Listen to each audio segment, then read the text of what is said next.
یہ پارا تو نہیں ہے، یہ تو کوئی اور ہی چیز ہے۔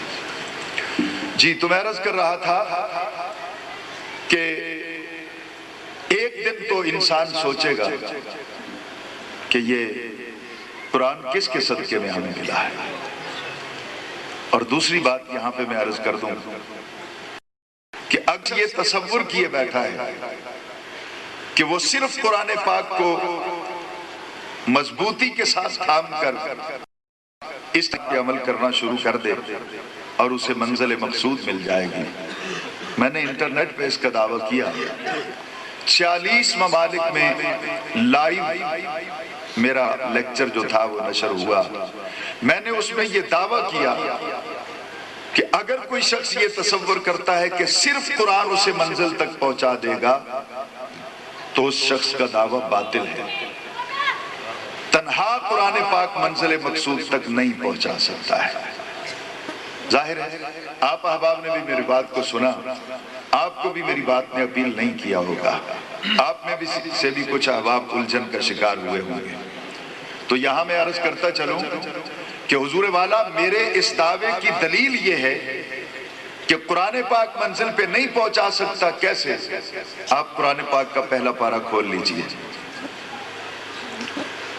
اور پہلے پارے کے اندر سورۃ البقرہ کی، یہ کیا ہے؟ کہ کیوں ایسی آواز آ رہی؟ سورۃ البقرہ کی ایک آیت ہے، تو یہی کافی نہیں کہ یہ ایک نیا تماشا لگا دیا، پتہ نہیں کیا کر رہے ہیں،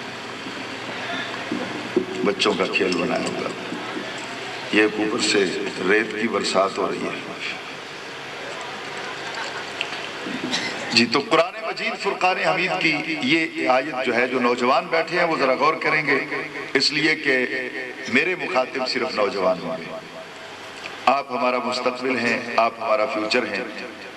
اب آپ نے ہی آگے ناموس رسالت کی جنگ لڑنی ہے۔ آپ کے ہی متحرک اور گرم خون نے ناموس صحابہ اور ناموس اہل بیت کے لیے میدان میں نکلنا ہے۔ آپ توجہ سے سنیں گے کہ میرے ایک ساتھی تک بھی میرا پیغام کنوے ہو گیا تو میرے آنے کا مقصد بھی پورا ہو جائے گا اور میری آخرت کا سرمایہ بھی بن جائے گا۔ وَأَقِيمُوا الصَّلَاةَ، یہ قرآن پاک پیغام دیتا ہے۔ جو شخص کہتے ہیں، جو افراد کہتے ہیں کہ صرف قرآن منزل مقصود تک پہنچا دے گا، میں کہتا ہوں کہ ایسا نہیں ہو سکتا۔ صرف قرآن منزل مقصود تک نہیں پہنچا سکتا۔ کیوں؟ وَأَقِيمُوا الصَّلَاةَ، قرآن کہتا ہے نماز قائم کرو۔ یہاں آپ جتنے احباب بیٹھے ہیں لازمی نہیں کہ سارے میری جماعت سے متعلق لوگ ہوں گے، ہو سکتا ہے کہ دیگر مکاتب فکر کے احباب بھی یہاں پہ تشریف رکھتے ہوں گے۔ میں سب کو دعوت فکر دیتا ہوں، قرآن کہتا ہے کہ نماز قائم کرو، نماز ادا کرو۔ قرآن سے پوچھئے نا نماز کیسے پڑھنی ہے؟ کھڑے ہو کر، بیٹھ کر، لیٹ کر، منہ شمال کی طرف ہوگا، جنوب کی طرف ہوگا، مشرق کی طرف ہوگا یا مغرب کی طرف ہوگا؟ ہم نماز کس طرح پڑھیں گے؟ اور اس نماز کے اندر ارکان کتنے ہوں گے، شرائط کتنی ہوں گی؟ نماز کا کون سا حصہ واجب ہوگا، کون سا حصہ فرض ہوگا؟ ہم نے تکبیر تحریمہ کس وقت کہنی ہے؟ رکوع میں جاتے وقت، سجدے میں جاتے وقت یا آغاز کرتے وقت؟ ہم نے سجدے میں جا کے کیا پڑھنا ہے، ہم نے رکوع میں جا کے کیا پڑھنا ہے؟ اتحیات کھڑے ہو کے پڑھنی ہے یا اتحیات بیٹھ کے پڑھنی ہے؟ اگر 4 رکعت والی نماز ہے تو اس میں 2 اتحیات آئیں گی۔ پہلی اتحیات میں ہم نے کہاں تک پڑھنا ہے، دوسری اتحیات میں ہم کہاں تک جائیں گے؟ قرآن کہتا ہے نماز قائم کرو، نماز پڑھو۔ نماز کی تفصیلات کون بتائے گا؟ تو قرآن نے آپ کو منزل تک تو نہیں پہنچایا نا، قرآن نے تو پیغام دیا، حکم دیا کہ نماز قائم کرو۔ ہم سوال کرتے ہیں کہ اللہ کی مقدس کتاب سے کہ نماز کس طرح قائم کریں گے، ہم نماز کو کس طرح ادا کریں گے؟ تو قرآن ہمیں یہ جواب دیتا ہے کہ حکم رب کا صرف میں سناتا ہوں، طریقہ سارا زہرا کا بابا بتاتا ہے۔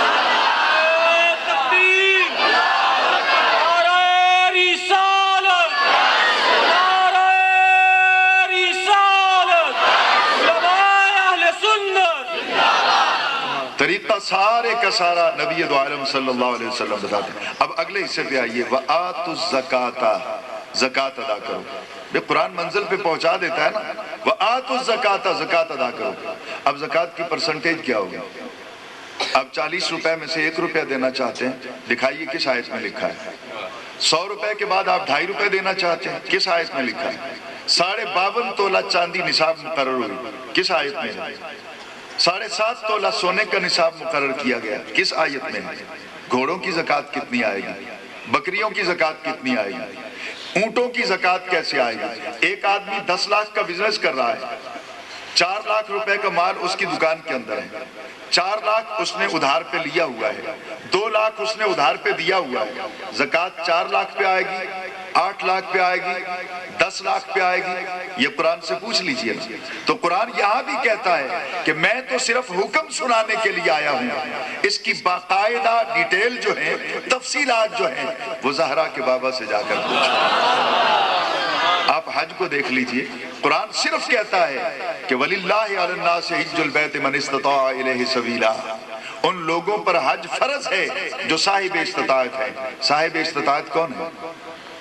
جس کے پاس 500 روپے ہے، جس کے پاس 5 لاکھ ہے، 5 کروڑ ہے، 5 ارب ہے، اس کی کیا لیمٹ ہے؟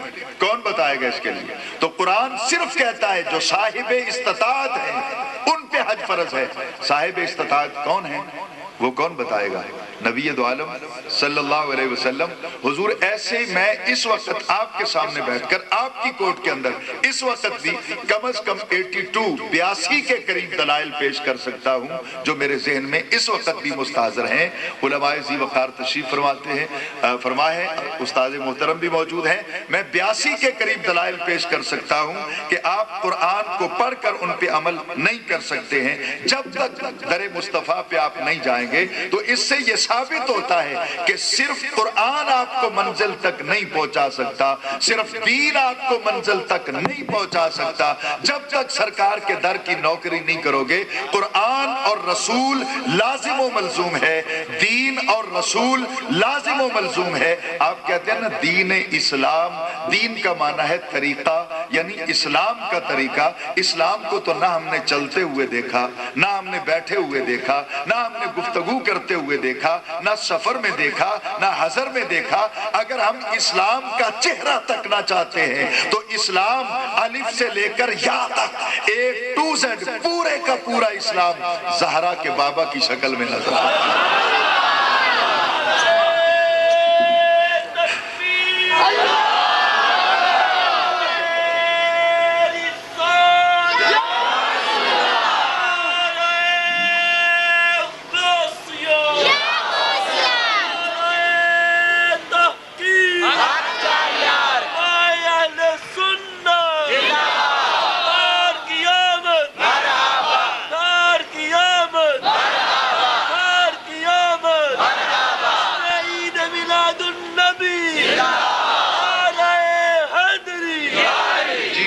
کر رہا تھا کہ اسلام اور رسول اکرم صلی اللہ علیہ وسلم لازم و ملزوم ہے۔ قرآن اور سرکار کی ذات دونوں لازم و ملزوم ہیں۔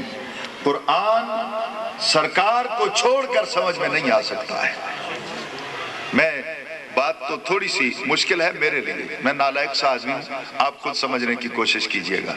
حضور والا اگر قرآن ہی سب کچھ سمجھاتا ہے تو یہ قرآن پاک کا پہلا پارہ ہے، سورۃ البقرہ کا دوسرا رکوع شروع ہوتا ہے، اس میں آپ غور کیجئے گا، دوسرا رکوع شروع ہوتا ہے اور یہ آیت ہے وَمِنَ النَّاسِ، من الناس، یہاں بھی الناس ہے۔ آگے چلیے تو اسی رکوع کے اندر غالباً آیت نمبر آیت نمبر 14 ہے، آیت نمبر 13 ہے۔ آیت نمبر 13 کے اندر ہے کما آمن الناس۔ تیسرا رکوع شروع ہوتا ہے تو پھر آتا ہے یا ایھا الناس، لفظ ایک ہی ہے نا جی، الناس الناس الناس۔ الناس کا اطلاق ہوتا ہے اولاد آدم پر، انسان۔ یا ایھا الناس، اے لوگو، اے انسانوں۔ اب 3 جگہ پہ الناس موجود ہے، دوسرے رکوع کے آغاز میں بھی، تیسرے رکوع کے آغاز میں بھی، اور 13ویں آیت میں کما آمن الناس۔ اب قرآن سے پوچھو پہلے الناس سے مراد کون ہے، دوسرے الناس سے مراد کون ہے، تیسرے الناس سے مراد کون ہے؟ قرآن اس کی ڈیفینیشن کرے گا؟ قرآن نے تو کہہ دیا وَمِنَ النَّاسِ، من تویزیہ ہے نا۔ اب اس کی وضاحت کون کرے گا کہ قرآن تو کہتا ہے الناس الناس الناس، کون بتائے گا کہ یہاں کون سے الناس ہیں، یہاں کون سے الناس ہیں، یہاں کون سے الناس ہیں؟ تو یہ وضاحت کرنے کا حق شریعت نے صرف شارع علیہ السلام کو، نبی پاک کو دیا ہے، اور نبی پاک نے ہمیں بتایا۔ دیکھیے کلام خدا کا دنیا میں مروجہ قانون ہے، کورٹ کے اندر بھی، پنچایت کے اندر بھی، اور اسی طرح آپ کے تعلیمی ایجوکیشن اداروں کے اندر بھی۔ اصول یہ ہے کہ متکلم جو ہوتا ہے، کلام کرنے والا، وہ اپنے کلام کی خود وضاحت کرتا ہے، وہ بتاتا ہے کہ میرا یہاں پہ کیا مراد کیا ہے۔ میں نے جو کل آپ کو دیکھیے بسا اوقات لفظ ایک ہی ہوتا ہے، لہجہ بدلنے سے اس کے معنی بدل جاتے ہیں۔ مثلا کسی آدمی کو آپ نے دیکھا اور کہا اچھا، غور سے سنیے، آپ نے کوئی حیرت ناک خبر سنی، کہا اچھا، آپ نے کوئی خوشی کی بات سنی، آپ نے کہا اچھا، آپ سن سن کے اکتا گئے، آپ نے کہا اچھا، کوئی مخالف گزرا، آپ نے کہا اچھا، آج گزر جا پھر تم سے نکٹ نہیں۔ آپ نے کہا تو اچھا، حیرت میں ڈوب کر بھی اچھا کہا، خوش ہو کر بھی اچھا کہا، اکتا کر بھی اچھا کہا، مخالف کو دیکھ کر بھی اچھا کہا، اب لفظ تو آپ نے اچھا ہی بولا۔ اب یہ آپ جانتے ہیں نا کہ آپ کا ارادہ کیا تھا۔ تو متکلم اپنے کلام کی وضاحت کرے گا نا، دوسرے آدمی کو تو حق نہیں ہے۔ اب یہاں متکلم کون ہے؟ اللہ تعالیٰ ہے، تو اللہ سے کون پوچھنے جائے گا؟ اور پھر اللہ نے کلام نازل کر دیا نا، تو پھر اللہ کا ارادہ کیا ہے؟ ہر شخص اپنا ارادہ جانتا ہے۔ اب اللہ کا ارادہ کیا ہے یہ کون بتائے گا؟ جبرائیل تو سنا کے واپس لوٹ گیا، اب جو اللہ کا ارادہ ہے وہ رسول اللہ نے بتایا، اور بتا کر ثابت کر دیا کہ دنیا والوں، جو رسول اللہ کے ارادے جان لیتا ہے وہ تیرے ارادے نہیں۔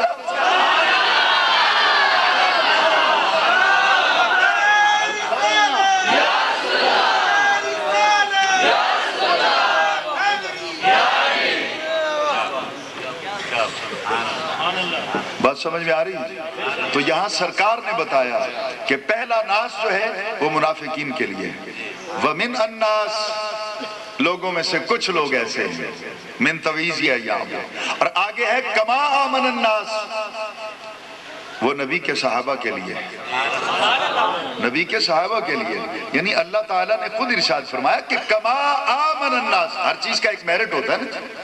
آپ کے فیصل آباد کے اندر ایجوکیشن ڈپارٹمنٹ میں یا ہیلتھ ڈپارٹمنٹ میں یا کسی بھی ڈپارٹمنٹ کے اندر کچھ سیٹیں آ جاتی ہیں، وہ باقاعدہ اخبار میں اناؤنس کرتے ہیں، اشتہار دیتے ہیں کہ فلاں سیٹ خالی ہے، اس کے لیے ہمیں درخواستیں مطلوب ہیں۔ لیکن جو شخص بھی درخواست دینا چاہے اس کے لیے شرائط کیا ہے، میرٹ کیا ہے؟ ڈومیسائل ڈسٹرکٹ فیصل آباد کا ہو، ایڈنٹی کارڈ فیصل آباد کا ہو، اس کی کوالیفیکیشن میں تعلیم اتنی ہونی چاہیے، اس کا تجربہ اتنے سالہ ہونا چاہیے۔ جو میرٹ پہ پورا اترے گا اس کی درخواست وہ قبول کر لیں گے، ایکسیپٹ کریں گے، اس کو کال کر لیں گے کہ فلاں وقت میں انٹرویو کے لیے آ جائے، اور جو میرٹ پہ ہی پورا نہیں اترا اس کی اپلیکیشن کو ریجیکٹ کر دیا جائے گا، مسترد کر دیا جائے گا۔ حضور والا آج جو جھگڑا ہے، کچھ لوگ کہتے ہیں کہ ہم جنتی ہیں، ہم سچ پر ہیں، ہم حق پر ہیں، وہ کہتے ہیں جی کہ ہم حق پر ہیں، دیوبندی کہتے ہیں ہم سچے ہیں، اہل سنت کہتے ہیں ہم سچے ہیں، اہل حدیث تو اسٹامپ لکھوا کے لے آئے اللہ تعالیٰ سے، جنت ساری الاٹ ہو چکی ہے، لیز پہ لے لیے انہوں نے۔ اسی طرح شیعہ حضرات جو ہیں ان کے ہاں جو جمتا ہے وہ بھی مومن ہے، جو پیدا ہونے والا ہے وہ بھی مومن ہے۔ ہر آدمی نے ٹھیکہ لے رکھا ہے اپنے آپ کو سچا ثابت کرنے کا۔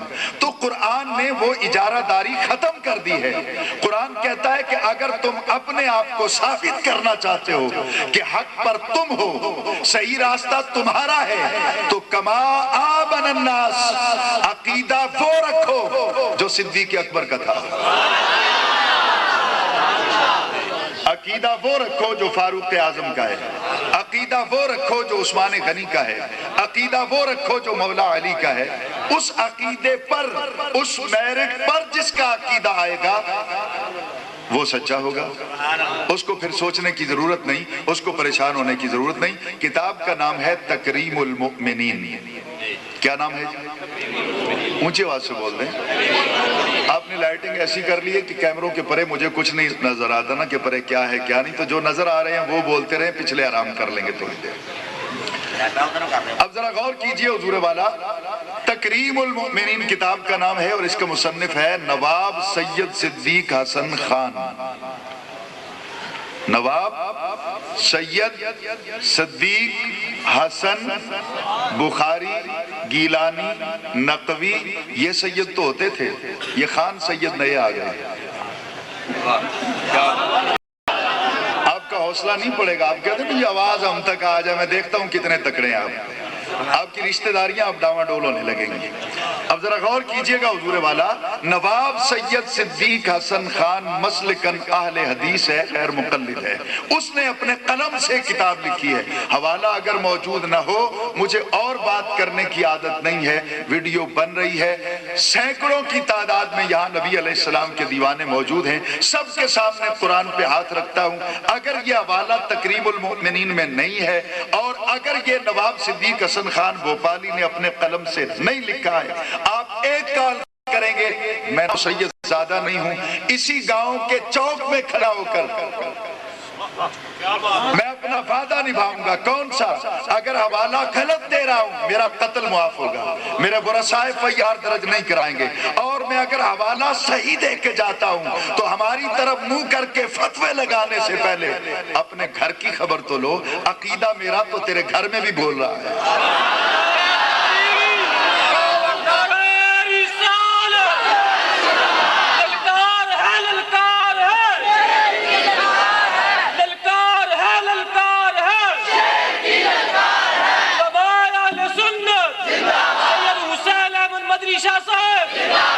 اب توجہ سے میری بات کو سنیے گا، حوصلہ ہے نا صحیح سے؟ اونچی آواز سے بول دیجئے اور اونچی آواز سے بول دیں۔ اب توجہ سے میری بات کو سنیے گا کہ تقریب المومنین کے اندر حضور سیدنا صدیق اکبر، سب کہہ دیجئے رضی اللہ تعالی، جن کا سرکار کے صحابہ، یہ چھوٹے بچے شور نہیں کریں گے، آپ کی ضرورت نہیں ہے، یہ آپ کا، میں نے یہاں پہ نیا معمول دیکھا ہے، بچوں کو آگے بٹھا دیا، بزرگ پیچھے چھپ کے بیٹھ گئے کہ صبح کوئی بات ہوگی تو کہیں گے وہ جو بچے بیٹھے ہوئے تھے مولوی جی تسی خام کا ناراض ہونڈے اسے۔ اللہ کرے کہ بڑوں کو یہ حوصلہ ملے کہ وہ سرکار کی غلامی میں آگے بیٹھیں سینہ تان۔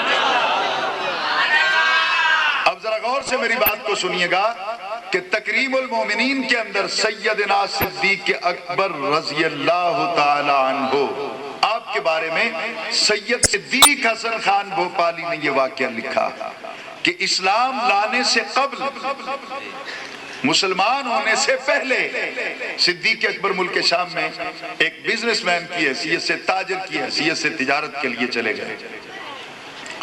آپ وہاں تجارت کر رہے تھے، ایک رات آپ سوئے اور آپ کا نصیب جاگ گیا۔ سوئے جب آپ تو خواب کے اندر آپ کو ایک عجیب منظر نظر آیا کہ آسمان سے سورج اور چاند اتر کر سیدنا صدیق اکبر کی جھولی میں آ گیا۔ آپ نے ان دونوں کو سمیٹ لیا۔ صبح اٹھ کر صدیق اکبر ایک راہب کے پاس گئے، اس سے جا کر اس خواب کی تعبیر پوچھی۔ اس راہب نے پوچھا آپ کا نام کیا ہے؟ آپ نے اپنا نام بتایا۔ اس نے آپ کا قبیلہ پوچھا، آپ نے قبیلہ بتایا۔ اس نے پوچھا کہاں سے آئے ہو؟ کہا عرب سے آیا ہوں۔ عرب کے کون سے علاقے سے؟ کہا مکہ سے آیا ہوں۔ اب یہاں پہ وہ راہب ٹھہر گیا۔ اس نے کہا کہ جس شہر سے تم آئے ہو کیا وہاں کوئی ایسا بندہ رہتا ہے جس کو سارے لوگ صادق بھی کہتے ہوں، امین بھی کہتے ہوں؟ کوئی ایسا بندہ وہاں پہ رہتا ہے؟ آپ نے کہا بالکل۔ تو کہا تم یہاں کیا کر رہے ہو؟ کہا میں تجارت کے لیے آیا ہوں۔ کہا نہیں، میری کتاب بتاتی ہے کہ آج کا دن اس کی نبوت کے اعلان کا دن ہے۔ اس نے اپنی نبوت کا اعلان کر دیا ہے، اور میری کتاب کہتی ہے کہ تم زندگی میں اس کے خلیفہ بنو گے نہ، تم زندگی میں اس کے وزیر بنو گے، اور ان کے وصال کے بعد ان کے خلیفہ بنو گے۔ ان کی حیات طیبہ میں تم ان کے وزیر ہو، اور ان کے وصال کے بعد تم ان کے خلیفہ بنو گے، ان کے وصال کے بعد ان کے خلیفہ بنو گے۔ یہ سابقہ کتابوں میں لکھا ہوا ہے، اور یہودی بھی اس بات کو تسلیم کرتے ہیں۔ میں یہاں پہ کوئی تیز بات نہیں کہنا چاہتا۔ اب غور کیجئے گا، یہ بتایا انہوں نے، کہا لوٹ جاؤ، تم یہاں کیا کر رہے ہو؟ تمہارے تو دن ہیں اس کی معاونت کرنے کے، جاؤ جا کے اس کے ساتھ کھڑے ہو جاؤ۔ صدیق اکبر نے سامان تجارت سمیٹا، گھر واپس آ گئے، سامان گھر میں رکھا اور سیدھا سرکار کی بزم میں جا کر بیٹھ گئے۔ صبح سے بیٹھے، شام ہو گئی، اٹھ کے گھر چلے گئے، دوسرے دن پھر آئے، سارا دن بیٹھے، شام کو اٹھ کے چلے گئے، تیسرے دن پھر آئے، سارا دن بیٹھے، شام کو اٹھ کے چلے گئے۔ سرکار نے آخر چوتھے دن پوچھ ہی لیا، آپ نے کہا روز آپ آ کے بیٹھ جاتے، یہاں کوئی منڈی تو لگتی نہیں، تجارت تو ہوتی نہیں، میں تو یہاں کوئی اور کام کر رہا ہوں، آپ سارا دن بیٹھ بیٹھ کے لوٹ جاتے ہیں، کوئی کام ہے آپ کو؟ صدیق اکبر رضی اللہ تعالی عنہ نے عرض کی، میں نے سنا ہے کہ آپ نے نبوت کا دعویٰ کیا ہے۔ آپ نے کہا میں نے بالکل نبوت کا دعویٰ کیا ہے، اور بالکل سچا دعویٰ کیا ہے، جھوٹا نہیں کیا ہے۔ صدیق اکبر نے کہا کہ دعویٰ آپ کا خاص ہے، نبوت کا دعویٰ خاص دعویٰ ہے، اس کے لیے دلیل بھی خاص چاہیے۔ اگر آپ اپنے دعوے کی دلیل معجزے کی صورت میں مجھے دکھا دیں تو میں ابھی آپ کی غلامی کا طوق اپنے گلے میں ڈالنے کو تیار ہوں۔ اب میں صرف بات آپ کے اذہان تک منتقل کرنے کے لیے ایک دو مرتبہ ریپیٹ کروں گا۔ وہ کیا ہے؟ انہوں نے کہا کہ معجزہ دکھائیے تاکہ کلمہ پڑھوں۔ سرکار نے پوچھا کیا دیکھنا چاہتے ہو؟ عرض کی حضور معجزہ دیکھنا چاہتا ہوں۔ کہا کیا دیکھنا چاہتے ہو؟ حضور معجزہ دیکھنا چاہتا ہوں۔ کیا دیکھنا چاہتے ہو؟ حضور معجزہ دکھائیے۔ سرکار بیٹھے تھے، اٹھ کے کھڑے ہو گئے، کہا ملک شام کے اندر رات کو جو خواب میں دیکھ کے آئے ہو وہ کافی نہیں ہے؟